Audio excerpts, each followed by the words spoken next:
What's up, Mets fans? Welcome back to the channel, and we have a big discussion to get into today, folks, that's been long overdue on everything that has transpired thus far in a rather historic, and yes, you heard that correctly, historic offseason for the New York Mets, and why exactly it's not just important for them in the short term in 2022, but the long term and years going forward, not just based off their signings, but their front office makeup and everything that is ahead for them based on these historic moves thus far. So that's what I'll be breaking down in today's video, folks. Everything there is to know, again, on a recap of these signings and overall the perception, not just for the Mets, but across the league from opposing executives, players, agents, on truly how the Mets are putting themselves in a position that they've never been in before, and why us Mets fans should be really excited about what the future holds for the team in Queens.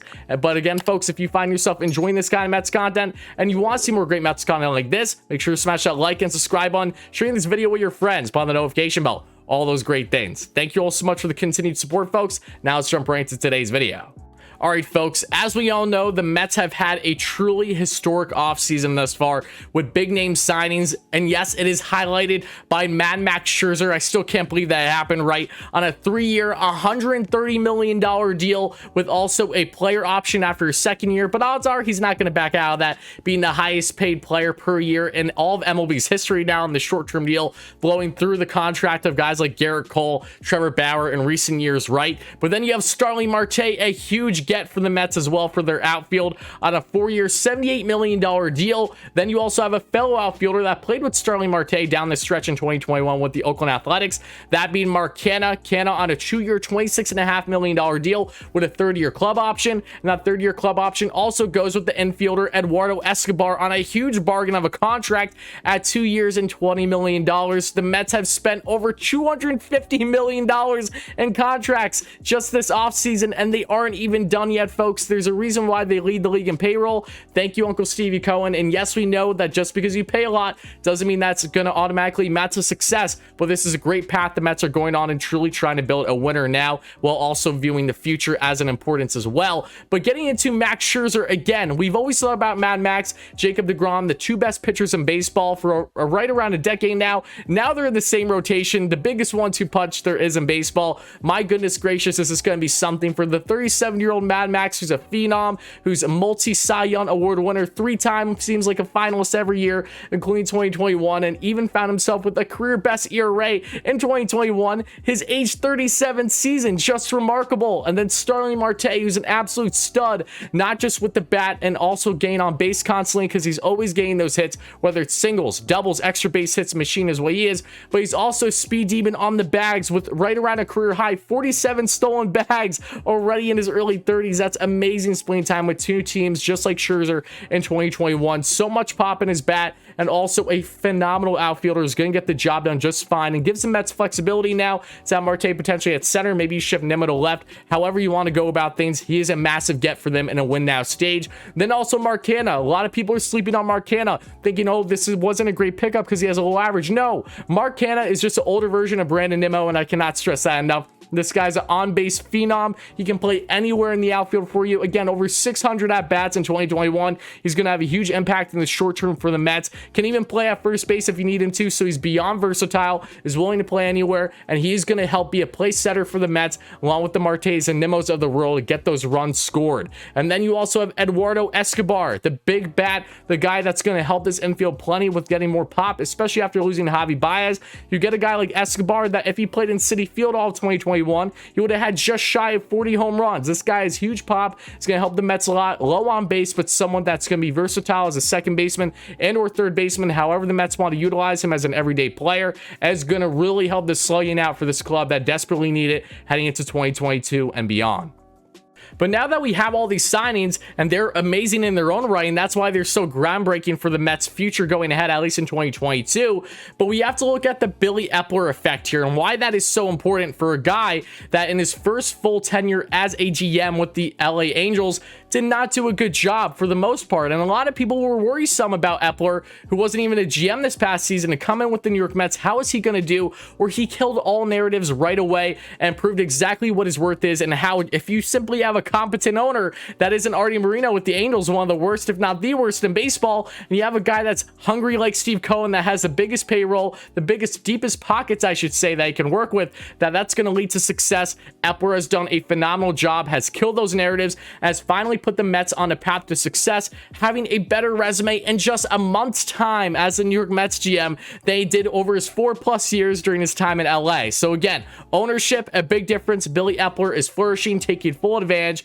and don't get me wrong, he has to prove himself with how this roster is going to shake up, but by no means was this for a lack of effort. He finally got starting pitching, which was a big narrative with him that he couldn't do with the Angels, did that with the Mets, and will continue to do so once the lockout is lifted. But now that Billy was able to get these big name signings, this also means further big name enticement, right? You land that big fish from Scott Boras and Max Scherzer on a record-breaking deal. This opens the floodgates for the Mets for the years going forward and beyond, with being a really desirable place to land for opposing players that are free agents or maybe even would like to be dealt per se, knowing that they can come to the Mets, a big contract, but that the Mets can eat and handle just fine comfortably, where it isn't going to hurt the team, and knowing that as long as the Mets are prioritizing someone, rest assured they're going to do everything humanly possible to land them, and money is not a problem. So for a Mets team that's been in so much disarray, that's always viewed as the LOL Mets, they're finally killing that narrative and making this place desirable for players. And yes, their performance is definitely going to be a factor in that next season and beyond, but what they're doing so far this offseason is truly proving that yes,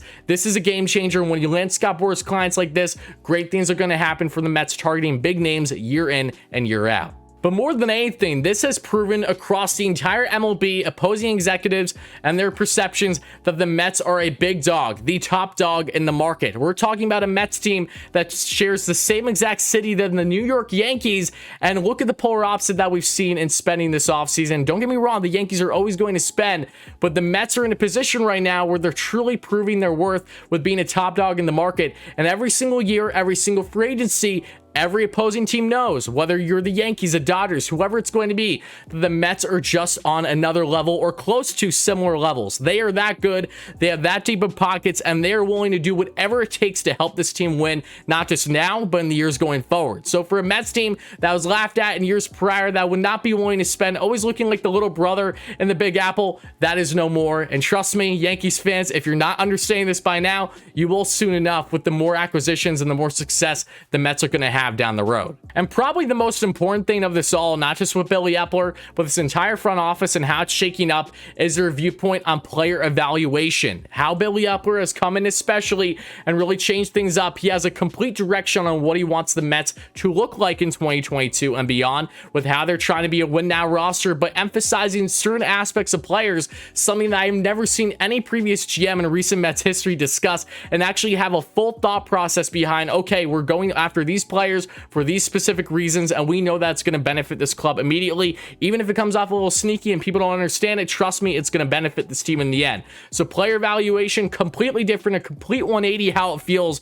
with how the Mets have went from a big swing and miss team in recent years to focusing so heavily on getting on base and putting yourself in the best position possible to get success, get runs in, because again, odds are the more guys you have on base, the more runs that are going to come in. Mets are doing a great job on executing that, and also executing adding players that aren't just great at getting on base, but also bringing those runs in. Love the player evaluation aspect from the Mets, and it's something we should all be excited about with them going forward. And last but not least, it's the emphasis on short and long-term future, right? Normally when we've seen the Mets in recent years, at least my entire life as a Mets fan, they've been too much in one route or the other. They don't have that balance. Now that the Mets have Steve Cohen that's willing to spend like no tomorrow, he puts the Mets in a spot just like the LA Dodgers, just like other big market clubs, like the Yankees too, where they can spend every offseason to build this team now in a win now stage, while also not giving up anything of significance regarding the farm until they're in a spot where they feel so comfortable with the farm that they can part with a certain amount of prospects and still flourish just fine.